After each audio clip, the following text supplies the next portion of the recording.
Phoenix Suns guard Isaiah Canaan is taken off the court due to injury during the first half of an NBA basketball game against the Dallas Mavericks, Wednesday, January 31, 2018, in Phoenix. The Suns defeated the Mavericks 102-88. App photo, Ros D. Franklin. Phoenix, in need of a point guard following the gruesome ankle injury to Isaiah Canaan, who underwent ending surgery Thursday. The Suns are weighing their options, according to General Manager Ryan McDonough.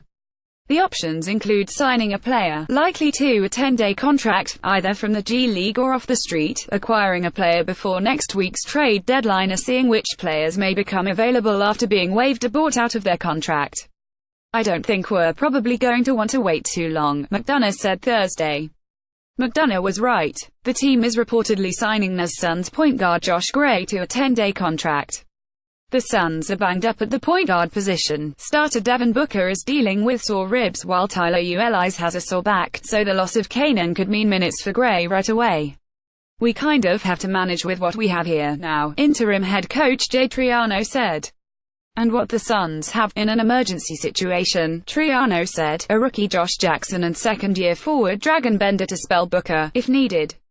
To get us started into something I don't think that would be a bad thing," Triano said, referring to Bender, who did run the offense some in the Las Vegas Summer League. "The Suns have gone from a team with too many point guards to not enough."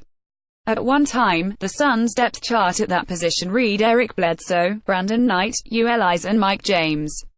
"It's crazy. Vice President of Basketball Operations James Jones and I were just talking about this. I can't ever remember a year where a team had so many different players injured at the same position. But the point guard slot for us, that's been a bit of a revolving door," McDonough said. "Yeah, we're going to have to try to add a replacement one way or another." Watching film after a late game the night before, a 102-88 win over Dallas, and another game coming up, the Suns didn't do too much on the practice court, outside of each individual player working on their shooting. Much of their time was spent watching film. Just the players. "I know a lot of the team was in here early, in the locker room, watching film together with no coaches, planned or anything," Booker said. "We all get on each other and laugh about it, but it's a good learning experience for us."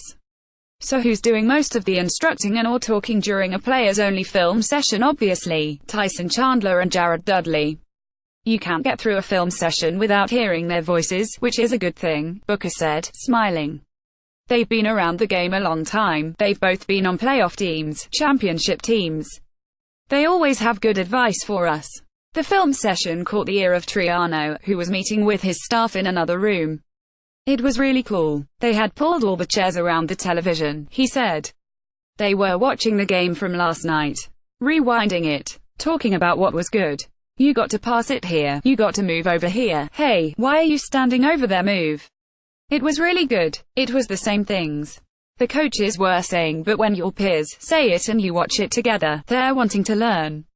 Booker mentioned HES watching more film now than at any point in his career. Especially with the position change, playing more point guard, just figuring out time, situation, who to get the ball to at what time, and finding ways to be aggressive at the same time, he said. Alex Len questionable. In addition to emergency point guard, Bender may be the Suns' backup center for the Jazz game. Alex Len is officially listed questionable because of right ankle soreness. He did not play against the Mavericks and has now missed 4 of the last 5 games. Len first hurt the ankle January 22 at Milwaukee.